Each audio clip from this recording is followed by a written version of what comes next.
maximum de 6 minutes.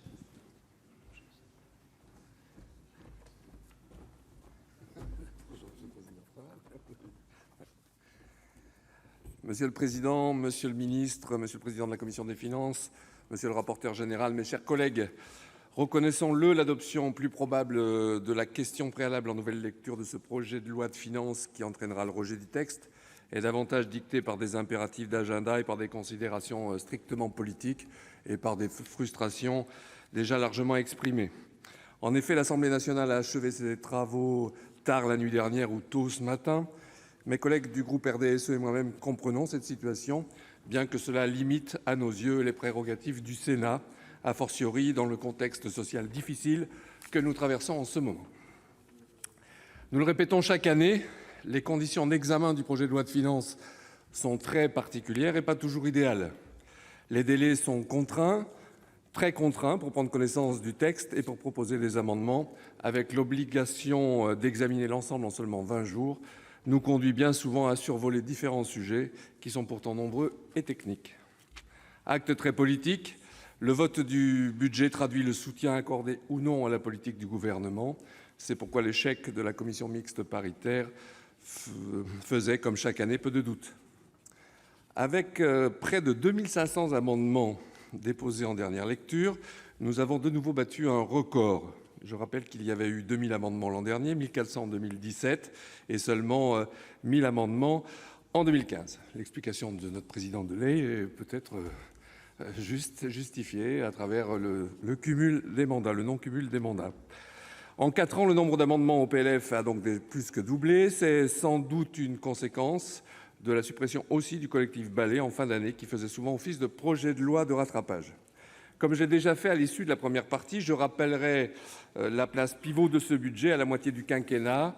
En première lecture, le Sénat avait reporté d'1 an la réforme du financement des collectivités territoriales. L'Assemblée nationale, lundi, a rétabli sa version en adoptant une très longue série d'amendements.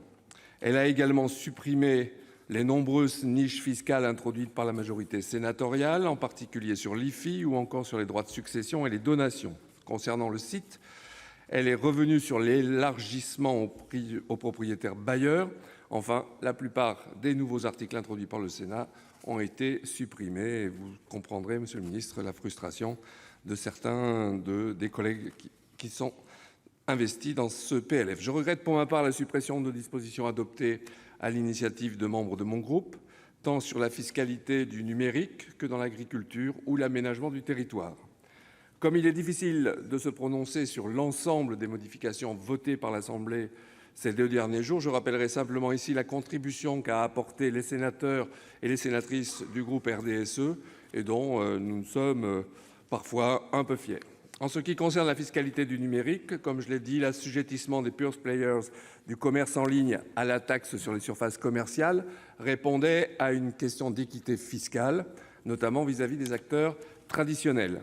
Sur la fiscalité énergétique, nous avons soutenu avec succès des modes de chauffage renouvelables à l'usage de carburants alternatifs. La fiscalité environnementale ne doit pas s'opposer aux activités agricoles, mais au contraire être complémentaire. Nous l'avons montré dans des domaines cruciaux comme l'apiculture ou la protection des espaces forestiers. En matière d'aménagement du territoire, nous avons défendu, comme chaque année, la cause des territoires ruraux et enclavés, avec la préservation des petites lignes aériennes dans le cadre de la hausse de la taxe sur les billets d'avion, mais aussi les activités de montagne et la préservation des zones de revitalisation rurale. Nous avons été à l'initiative d'une revalorisation conséquente du budget de l'Agence nationale de cohésion des territoires qui sera créée au 1er janvier. Enfin, nous avons défendu les ressources financières des collectivités, comme par exemple celles des départements d'Île-de-France face aux atermoiements du financement du Grand Paris. Mais nous en connaissons le résultat. Mes chers collègues, gardons à l'esprit qu'il s'agit d'une loi de finances initiale. Si son examen prend beaucoup de temps et d'énergie, cela reste un budget prévisionnel. La sincérisation des lois de finances depuis 2017 est saluée par tous. Toutefois, il est impossible d'éviter un décalage entre la prévision et l'exécution, car les hypothèses macroéconomiques, croissance, inflation, etc., sont par définition difficiles à anticiper. C'est pourquoi l'examen du projet de loi de règlement de l'été, les missions de contrôle budgétaire doivent être revalorisées. Nous ne pouvons pas non plus ignorer le contexte européen. Aux élections générales du 12 décembre dernier, le peuple britannique semble avoir confirmé sa volonté de quitter l'Union européenne telle qu'elle est aujourd'hui. D'un autre côté, la situation économique et politique d'autres voisins comme l'Italie reste préoccupante. Partout, les modèles politiques et sociaux sont remis en cause. Notre débat budgétaire en subit les conséquences. Ainsi, il faut le déplorer, la gestion de la dette pèse inévitablement sur toutes nos politiques publiques. À ce propos, je mentionnerai le récent film de Costa Gavras, qui met en scène les âpres négociations qui ont eu lieu il y a quelques années sur le programme d'aide au désendettement de la Grèce. Il montre combien les questions budgétaires et le bon fonctionnement de la démocratie sont intimement liés.